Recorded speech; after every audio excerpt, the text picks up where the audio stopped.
Good morning friends, I am BSc nursing student. आज अपन cataract के बारे में डिस्कस करने वाले हैं, जो थर्ड ईयर में एमएसएन का बहुत अच्छा टॉपिक है, जो एग्ज़ाम में बहुत बार आता है। सबसे पहले अपन देखेंगे इसकी definition. Opacity, cloudiness of human lens, it is term as cataract. Cataract का मतलब होता है कि ओपेसिटी और क्लाउडीनेस ऑफ ह्यूमन लेंस की ओपेसिटी हो जाना या क्लाउडीनेस ऑफ लेंस हो जाना, इसको अपन कैटरेक्ट बोलते हैं। It is also known as waterfall disease. ये होती एक बार, इसका दूसरा नाम वाटरफॉल डिजीज़ भी है। हम इसके टाइप्स के बारे में डिस्कस करेंगे। तो कैटरेक्ट कई टाइप का होता है अकॉर्डिंग टू, और सबसे पहला डिवीज़न होता है इसका अकॉर्डिंग टू ओरिजिन के अकॉर्डिंग। ये दो टाइप का होता है। सबसे पहला कंजेनाइटल होता है। कंजेनाइटल कैटरेक्ट के अंदर क्या होता है कि कैटरेक्ट बच्चे में जन्म के साथ ही, यानी कि गेस्टेशनल एज के अंदर ही आ जाता है, उसको अपन बोलते हैं कंजेनाइटल कैटरेक्ट। इसका सबसे बड़ा कारण होता है रूबेला के वजह से कैटरेक्ट हो सकता है, मीजल्स की वजह से हो सकता है, मम्स की वजह से होता है। इन सभी प्रॉब्लम की वजह से, जो सारी प्रॉब्लम है मदर के अंदर होती हैं, मदर की वजह से फिर बच्चे के अंदर आ जाता है वो जेस्टेशनल एज के अंदर। उसकी वजह से होने वाले कैटरेक्ट को कंजेनाइटल कैटरेक्ट बोलते हैं। इसमें सबसे इम्पोर्टेंट कॉज होता है रूबेला, जो एग्जाम की दृष्टि से सबसे अच्छा है। नोट सेट वगैरह सब में सबसे ज़्यादा रूबेला की वजह से कंजेनाइटल कैटरेक्ट होता है। ये क्वेश्चन बहुत बार आता है। उसके बाद आता है अकर्ड कैटरेक्ट, जो जन्म के बाद बच्चे के अंदर आता है। सबसे पहले आता है सेनाइल एज। सेनाइल एज का मतलब होता है जो भी पर्सन है उसकी एज 45 से ऊपर है और उसमें कैटरेक्ट हो रहा है, तो ये सबसे ज़्यादा ओल्ड एज के अंदर दिखाई देता है। ये most common cause of cataract in old age होता है। यह 45 के बाद आता है। सेकंड होता है अकर्ड का radiation. It is a most common cause of cataract in young people. Young लोगों में सबसे ज़्यादा रेडिएशन की वजह से कैटरेक्ट होता है वो। थर्ड नंबर है डायबिटीज मेलाइटिस की वजह से।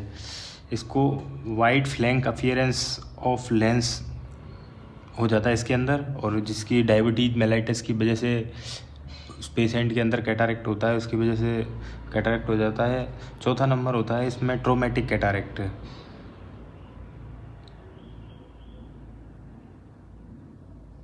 इसके अंदर होता है कि रोस्टी अपीयरेंस ऑफ लेंस दिखने लग जाता है। Cataract due to Wilson disease. जो विल्सन डिजीज होती है उसकी वजह से कैटरेक्ट होता है। उसको अपन उस कैटरेक्ट के अंदर क्या होता है कि सनफ्लावर अपीयरेंस ऑफ लेंस होने लग जाता है। कैटरेक्ट के टाइप कितने होते हैं? वो 4 टाइप का होता है अकॉर्डिंग टू लोकेशन। जो इसमें होता है कैप्सूलर, सब कैप्सूलर, कॉर्टिकल और न्यूक्लियर।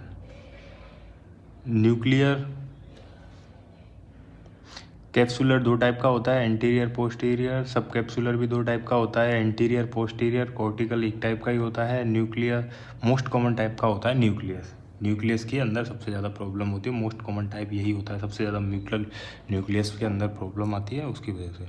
डायग्नोस्टिक क्या क्या कर सकते हैं? सबसे पहला होता है slit lamp examination to visualise anterior segment.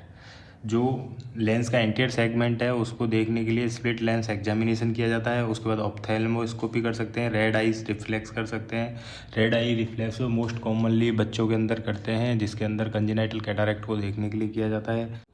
अब अपन इसके क्लिनिकल मैनिफेस्टेशन के बारे में डिस्कस करेंगे। सबसे पहला होता है ब्लरिंग ऑफ विज़न, धुंधला दिखाई देता है। अर्लियल और कॉमन है सिम्टम होता है इसका विज़न लॉस। पेनलेस होता है, इसके अंदर विज़न का लॉस हो जाता है। पॉलिपिया हो जाता है। ये होता है पॉलिपिया का सबसे बड़ा कारण होता है कि degenerative change in the lens के अंदर डीजेनरेटिव चेंजेस होते हैं, जिसकी वजह से लेंस ब्रेक डाउन हो जाता है और प्रत्येक part of lens as a lens की तरह वर्क करता है। Lens break down into many parts and every parts work as a lens. Colour holes हो जाते हैं, फोटोफोबिया हो जाता है। इसके बाद अपन इसके मैनेजमेंट के बारे में बात करते हैं तो 3 सर्जिकल प्रोसीजर आर अवेलेबल। सबसे पहला है intra capsular cataract extraction. In this surgical procedure, entire affected lens is removed and corrective lens placed just before the pupil. Pupil से पहले करेक्टिव लेंस अपन प्लेस कर देते हैं और उसमें एंटायर अफेक्टेड लेंस को रिमूव कर दिया जाता है. In this surgery the patient having aphakia condition, aphakia condition करता है life long photo post operatively. Aphakia की कंडीशन लाइफ लॉन्ग रहती है उसके अंदर. ठीक है. लेंथ होती है जो लेंस की लगभग 9. सेकेंड नंबर का होता है इसका extra capsular cataract extension.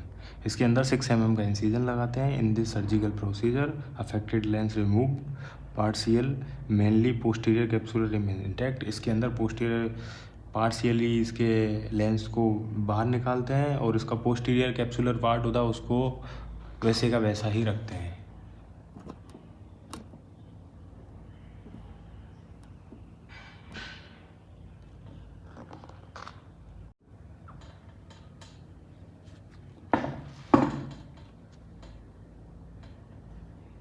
Corrective lens is placed at the posterior capsular of affected lens.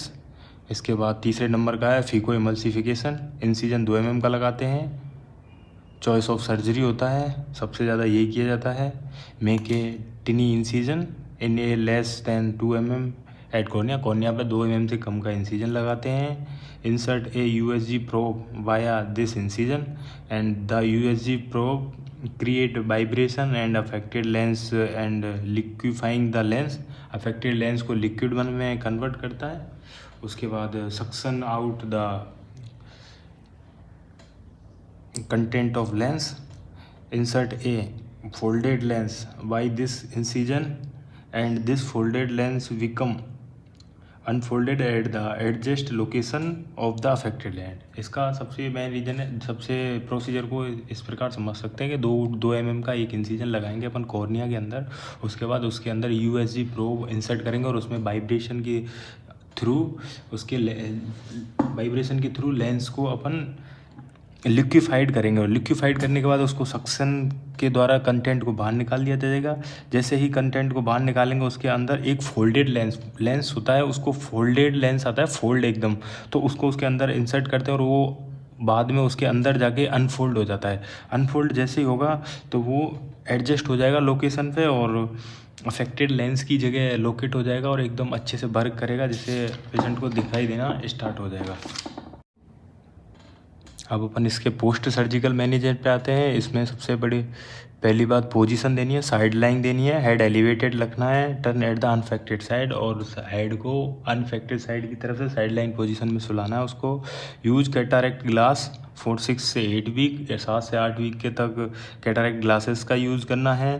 These glasses having magnifying lens, ये मैग्नीफाइंग लेंस रखते हैं. इसके अंदर होता है अवॉइड बालसेल्वा को अवॉइड करना है, कफिंग को अवॉइड करना है, bend over the wrist, avoid I stress, avoid constipation, avoid heavy lifting नहीं करनी है, कॉन्स्टिपेशन को अवॉइड रखना है, आई स्ट्रेस नहीं करना है, बेंड नहीं होना है अपन को रिस्ट से, कफिंग नहीं करनी है ज़्यादा जोर से, बालसेल्वा ज़्यादा यूज नहीं करना है जिसका वजह से आईज पे इफेक्ट हो, जोर पड़े उससे, उस चीज़ को अपन को इग्नोर करना है.